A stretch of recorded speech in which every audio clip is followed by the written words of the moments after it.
Luka Modric très triste après l'annonce de la retraite de Toni Kroos. Modric n'a pas digéré cela. Luka Modric ne voulait pas que son ami quitte sitôt le monde du football. Toni Kroos a surpris le monde du football en annonçant sa retraite si vite. Or, Toni peut encore jouer autant d'années qu'il veut, mais il a préféré accrocher ses crampons après cette belle saison. Toni veut laisser la place aux jeunes joueurs pour qu'ils prouvent aussi leur talent. Pense à t'abonner. Je te dévoile le message d'adieu triste de Luka Modric à son meilleur ami, son meilleur coéquipier. Toni Kroos sur son départ, il a dit « J'ai du mal à écrire ces mots. Le monde du football est triste car un footballeur historique s'en va et je dois l'admettre, je suis aussi très triste, mon ami. Tu es une légende de ce sport et une légende du Real Madrid. J'ai vraiment apprécié jouer à tes côtés. Ce fut vraiment un honneur de partager le milieu de terrain du Real Madrid avec toi. Tu as des qualités qui font de toi un footballeur unique et spécial et il n'y aura jamais un autre Toni Kroos. Les nuits européennes inoubliables, les titres, la magie du Bernabéu, nous n'oublierons jamais cette période dorée dans le club de nos vies. Tu as tout accompli, mais il nous en reste encore un. Allons chercher la 15e. Tu vas me manquer, mon ami, si tu es un vrai Madrilène. Laisse aussi ton message d'adieu à Toni Kroos et partage la vidéo. Hier soir, Endrick a joué son dernier match avec Palmeiras, avec les yeux pleins de larmes. Fin d'une histoire et un nouveau chapitre commence. Il rejoindra le Real Madrid après la Copa América. Comment imaginez-vous l'équipe du Real Madrid la saison prochaine avec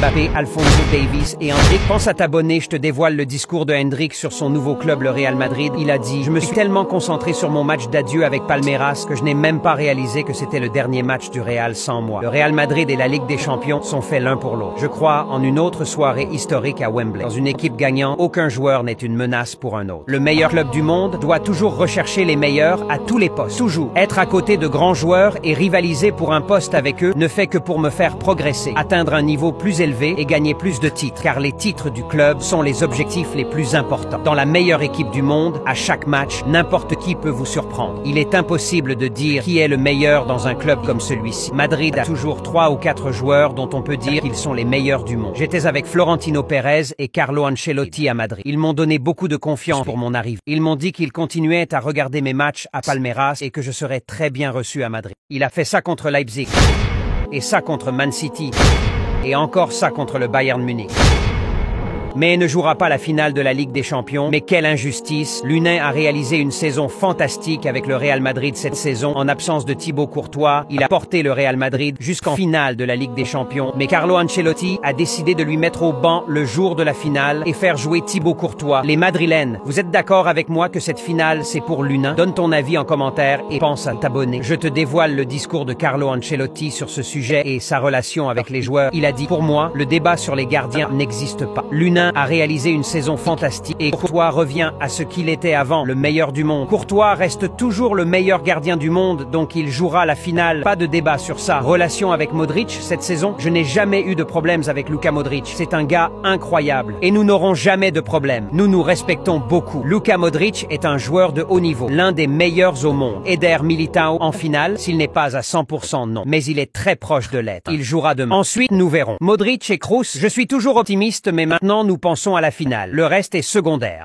3 ans en échec. Kylian Mbappé a enfin signé pour le Real Madrid. Les Barcelonais, le mieux pour vous, c'est de quitter la Liga. Kylian Mbappé arrive pour vous détruire. Les Madrilènes souhaitaient. Bonne arrivée à Kylian Mbappé à la Maison Blanche. Le Real Madrid a officialisé ce lundi l'arrivée de Kylian Mbappé. Le Français arrive libre de tout contrat. L'annonce était attendue depuis des semaines. Ce lundi, au lendemain des célébrations de la Ligue des Champions remportée par les hommes d'Ancelotti, le Real Madrid a officialisé la signature de Kylian Mbappé. L'attaquant français s'est engagé pour 5 saisons avec le club Merengue. La date de sa présentation au Santiago Bernabéu n'a pas encore été communiquée, mais la tendance est à un événement qui se déroulera après l'Euro. Après tant d'années d'un interminable feuilleton, le capitaine de l'équipe de France va enfin réaliser son rêve de porter le maillot blanc. Il quitte la France après 7 années passées au Paris Saint-Germain, club avec lequel il a finalement refusé de prolonger à nouveau. Pense à t'abonner. Je te dévoile son discours après sa signature. Il a dit « Un rêve devenu réalité. Tellement heureux et fier de rejoindre le club de mon rêve, le Real Madrid. Personne ne peut comprendre à quel point je suis excité en ce moment. J'ai hâte de vous voir, Madridistas, et merci pour votre incroyable soutien. » Carlo Ancelotti risque 5 ans de prison. Accusé de fraude fiscale, Carlo Ancelotti fait face à la justice espagnole qui réclame 5 ans de prison pour évasion fiscale d'1 million d'euros concernant ses revenus entre 2014 et 2015 lors de son passage au Real Madrid. Selon la justice espagnole, l'Italien a menti sur son salaire pour pouvoir payer moins d'impôts et taxes. Et selon la loi espagnol, un tel Freud est condamné de 4 ans et 9 mois. Si le coach madrilène est jugé coupable, alors il serait condamné pour fraude fiscale. Selon le parquet de Madrid, Carlo Ancelotti aurait bien déclaré vivre en Espagne, à Madrid, mais n'aurait indiqué dans ses déclarations fiscales que la rémunération personnelle reçue du Real Madrid, sans mentionner l'exploitation de ses droits à l'image. À ce propos, Carlo Ancelotti déclare: c'est une vieille histoire qui a commencé il y a 8 ans, où le parquet pense que j'étais un résident et je pense que je n'étais pas un résident, a détaillé l'Italien. J'ai déjà payé l'amende. L'argent est déjà au parquet. Les avocats discutent pour trouver une solution. Je suis convaincu que je suis innocent, que je n'étais pas résident en 2015, il le pense. Voyons ce que dit le juge. Les Madrilènes, pensez-vous que Ancelotti peut être coupable de mentir sur son salaire pour pouvoir payer moins d'impôts?